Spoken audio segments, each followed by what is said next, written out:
नमस्कार दोस्तों, क्या आप एक कहानी सुनना चाहेंगे? भारतीय राष्ट्रीय आंदोलन की कहानी। जब एक राष्ट्र जागता है तो उसे कोई शक्ति रोक नहीं सकती। सन 1885 की बात है। भारत, जो कभी ज्ञान, समृद्धि और संस्कृति का केंद्र था, अब ब्रिटिश शासन की गुलामी में जकड़ा हुआ था। अंग्रेजों की सत्ता केवल हमारे देश पर नहीं, बल्कि हमारे आत्मसम्मान और सोच पर भी राज कर रही थी। लेकिन इस सन्नाटे के भीतर एक हलचल थी, एक धीमी सी फुसफुसाहट।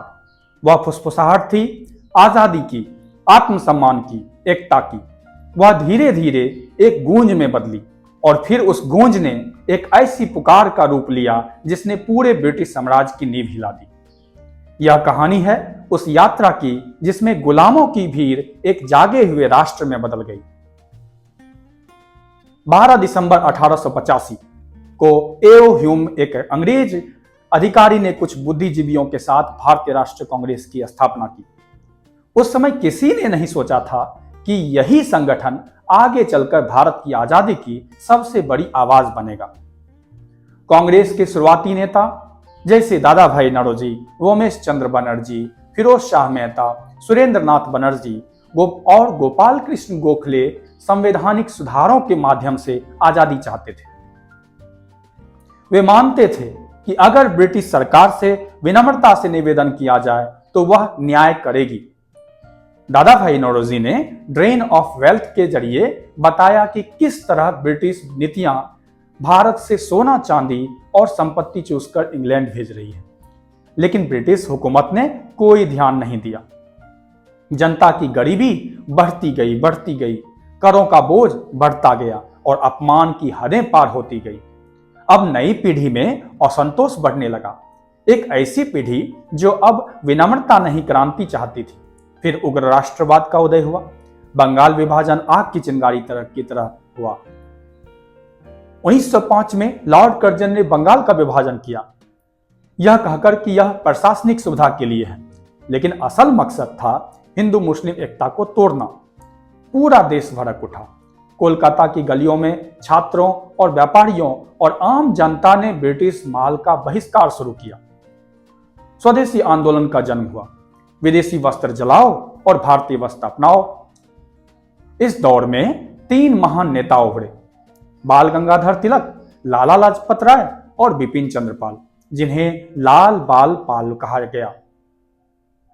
तिलक ने स्पष्ट कहा, स्वराज मेरा जन्मसिद्ध अधिकार है और मैं इसे लेकर रहूंगा। इन नेताओं ने भारतीयों को अपने अधिकारों के लिए उठ खड़ा होने की प्रेरणा दी। त्योहारों और सभाओं के माध्यम से उन्होंने देशभक्ति की भावना को जन जन तक पहुंचाया। 1907 में सूरत अधिवेशन में कांग्रेस 2 भागों में बंट गया, मॉडरेट्स और एक्सट्रीमिस्ट। भले ही कांग्रेस टूट गई, लेकिन देश में राष्ट्रवाद की लहर और तेज हो गई। क्रांति के बीज बोए गए। जब राजनीतिक रास्ते बंद हुए तो कुछ युवाओं ने हथियार उठाए। बंगाल, पंजाब, महाराष्ट्र क्रांति के केंद्र बन गए। बंगाल में अनुशीलन समिति और युगांतर दल जैसे संगठन बने। खुदीराम बोस सिर्फ 18 साल की उम्र में फांसी पर चढ़ गए। उनकी मुस्कान ने पूरे भारत को झकझोर दिया। अरविंद घोष जैसे विद्वान भी क्रांति के विचारों से प्रभावित हुए। फिर गदर आंदोलन हुआ 1913 में। विदेशों में बसे भारतीयों ने भी आजादी की मशाल उठाई। अमेरिका और कनाडा में बना गदर पार्टी ने भारतीय प्रशासन के खिलाफ सशस्त्र विद्रोह की योजना बनाई। हालांकि यह सफल नहीं हुआ, लेकिन इसने देशभक्ति की आग और भड़का दी। फिर महात्मा गांधी का आगमन हुआ 1915 में। 1915 में एक साधारण वेशभूषा में और लाठी और चप्पल पहने एक व्यक्ति भारत आया, मोहनदास करमचंद गांधी। वह दक्षिण अफ्रीका में रंगभेद के खिलाफ सत्याग्रह का प्रयोग कर चुका था। भारत आने के बाद गांधी ने पहले छोटे संघर्षों से शुरुआत की। चंपारण में किसानों के हक के लिए 1917 में, खेरा में कर माफी के लिए 1918 में और अहमदाबाद में मजदूरों के अधिकारों के लिए लड़ाई लड़ी 1918 में। हर जगह उन्हें सफलता मिली। लोग कहने लगे कि यह व्यक्ति साधारण नहीं है। फिर एक दर्दनाक घटना घटी, जालियांवाला बाग हत्याकांड हुआ। 13 अप्रैल 1919 के समय अमृतसर बैसाखी का वह दिन था। हजारों लोग जालियांवाला बाग में इकट्ठा हुए थे शांतिपूर्ण सभा के लिए। अचानक जनरल डायर ने बिना चेतावनी के गोली चलाने का आदेश दिया। सैकड़ों निर्दोष लोग मारे गए, हजारों लोग घायल हुए। पूरा देश स्तब्ध था। गांधी ने कहा, अब विश्वास का समय खत्म हुआ, अब केवल स्वराज हमारा लक्ष्य है। यह घटना आजादी की लड़ाई को नया मोड़ दिया। फिर असहयोग आंदोलन 1920 से 1922 के बीच हुआ। जालियांवाला बाग के बाद गांधी जी ने असहयोग आंदोलन की शुरुआत की। उन्होंने जनता से अपील की ब्रिटिश स्कूल, अदालतें और नौकरियां छोड़ें, विदेशी कपड़ों का बहिष्कार करें, खादी अपनाओ, स्वदेशी अपनाओ। देश भर में लाखों लोग इस आंदोलन में कूद पड़े। छात्रों ने कॉलेज छोड़े, वकीलों ने नौकरी छोड़ी और दुकानदारों ने विदेशी माल त्याग दिया। गांव गांव में चरखा घूमने लगा। लेकिन 1922 में चौरी चौरा कांड हुआ, जिसमें भीड़ ने 22 पुलिसकर्मियों को जला दिया जिंदा। गांधी जी ने अहिंसा के सिद्धांत पर चलते हुए आंदोलन तुरंत वापस ले लिया। लोग निराश हुए, पर गांधी जी का नैतिक बल और बढ़ गया। फिर नया दौर और नई पीढ़ी आई। गांधी जी के विराम के दौरान एक नई पीढ़ी तैयार हो रही थी। नेहरू, सुभाष चंद्र बोस, भगत सिंह और कई युवा क्रांतिकारी। ब्रिटिश सरकार ने साइमन कमीशन भेजा, लेकिन उसमें एक भी भारतीय नहीं था। साल 1927 में देश भर में नारा गूंजा, साइमन गो बैक। प्रदर्शन के दौरान लाला लाजपत राय पर लाठीचार्ज हुआ, जिससे उनकी मृत्यु हो गई। इसका बदला लेने के लिए भगत सिंह, राजगुरु और सुखदेव ने सॉन्डर्स की हत्या कर दी। भगत सिंह का इंकलाब जिंदाबाद पूरे भारत की आवाज बन गया। फिर नमक सत्याग्रह और सविनय अवज्ञा आंदोलन के रूप में 1930 से 1934 के बीच हुआ। 1930 में गांधी जी ने एक असंभव प्रतीत होने वाले कर के खिलाफ आंदोलन छेड़ा, नमक कर। 12 मार्च 1930 को उन्होंने 78 साथियों के साथ साबरमती आश्रम से दांडी तक 240 मील लंबा मार्च शुरू किया। 24 दिन बाद उन्होंने समुद्र किनारे से एक मुट्ठी नमक उठाया और कहा, इस नमक के साथ मैं ब्रिटिश साम्राज्य की नींव हिला दूंगा। पूरा देश उठ खड़ा हुआ। लाखों लोगों ने नमक कानून तोड़ा, जेल गए, सत्याग्रह किया। दुनिया ने पहली बार देखा कि अहिंसा भी अत्याचार को हिला सकती है। गोलमेज सम्मेलन हुआ, पूना समझौता हुआ। ब्रिटिश सरकार ने शांति के लिए लंदन में गोलमेज सम्मेलन बुलाया। गांधी जी उसमें भारत का प्रतिनिधित्व करने गए। वहां डॉक्टर भीमराव अंबेडकर ने दलितों के लिए अलग निर्वाचन की मांग की। गांधी जी ने इसका विरोध किया और अंततः पूना पैक्ट हुआ, जिसमें दलितों को आरक्षण मिला, लेकिन संयुक्त निर्वाचन के साथ। यह समझौता सामाजिक न्याय की दिशा में एक ऐतिहासिक कदम थी। फिर सुभाष चंद्र बोस और आजाद हिंद फौज। 1938 में सुभाष चंद्र बोस कांग्रेस के अध्यक्ष बने थे। उनका विचार था कि आजादी तुरंत चाहिए, चाहे लड़कर ही क्यों ना लेनी पड़े। उनकी सोच गांधी जी से अलग थी। उन्होंने इस्तीफा दिया और अपना रास्ता चुना। द्वितीय विश्व युद्ध के दौरान सुभाष चंद्र बोस ने जर्मनी और फिर जापान की मदद से आजाद हिंद फौज बनाई। उनका नारा गूंजा, तुम मुझे खून दो, मैं तुम्हें आजादी दूंगा।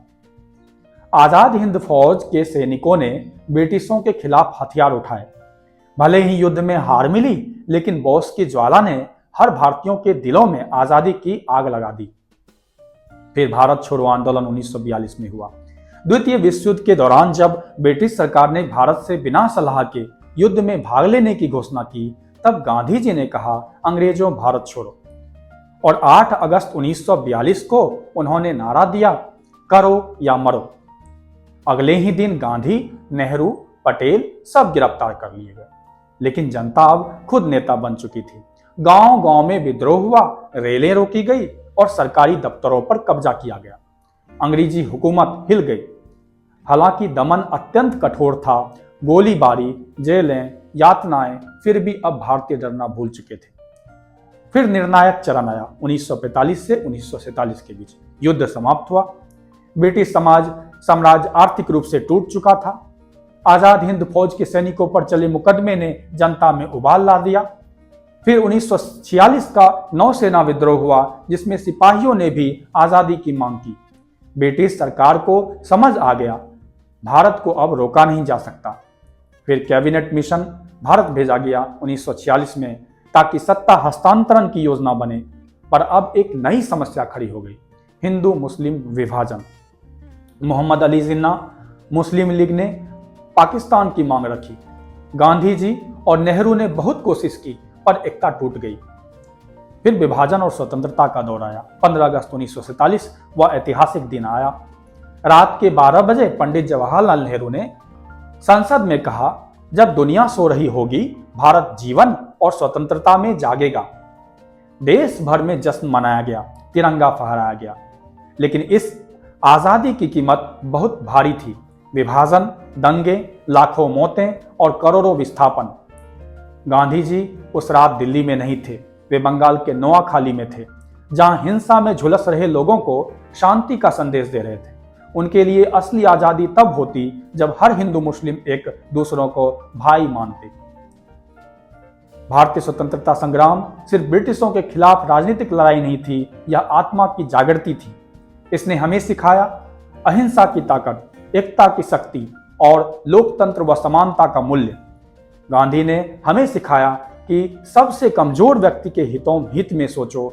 नेहरू ने हमें आधुनिक भारत का सपना दिया। पटेल ने एकता दी और अंबेडकर ने न्याय का मार्ग दिखाया। वे वीर जिन्होंने इतिहास लिखा, जैसे महात्मा गांधी जिन्होंने सत्य और अहिंसा को हथियार बनाया, भगत सिंह, सुखदेव, राजगुरु जिन्होंने हंसते हंसते फांसी को गले लगाया, सुभाष चंद्र बोस जिनकी आग ने देश के दिल को प्रज्वलित किया, सरोजनी नायडू, अरुणा असफ अली और कमला नेहरू जिन्होंने नारी शक्ति का परिचय दिया, डॉक्टर BR अम्बेडकर जिन्होंने सामाजिक समानता की नींव रखी और लाखों अनाम किसान, मजदूर, छात्र जिन्होंने बिना नाम लिए अपनी जानें दी। फिर 15 अगस्त 1947 को सूरज उसी तरह उगा, लेकिन वह दिन इतिहास में अमर हो गया। देश ने सांस ली पहली बार अपने अधिकार से। ब्रिटिश साम्राज्य की जंजीरें टूटी, पर एक नया दायित्व शुरू हुआ, राष्ट्र निर्माण का। गांधी जी की दृष्टि थी एक ऐसा भारत जहां ना कोई ऊंच नीच हो, ना जाति भेद, ना घृणा। भारतीय राष्ट्रीय आंदोलन हमें याद दिलाता है कि आजादी केवल शासन बदलने का नाम नहीं, बल्कि आत्मसम्मान और कर्तव्य की भावना है। जब भी कोई भारतीय वंदे मातरम, जय हिंद कहता है, तो उसमें उन लाखों बलिदानों की गूंज होती है जिन्होंने हमें यह स्वतंत्रता दी। धन्यवाद, नमस्कार।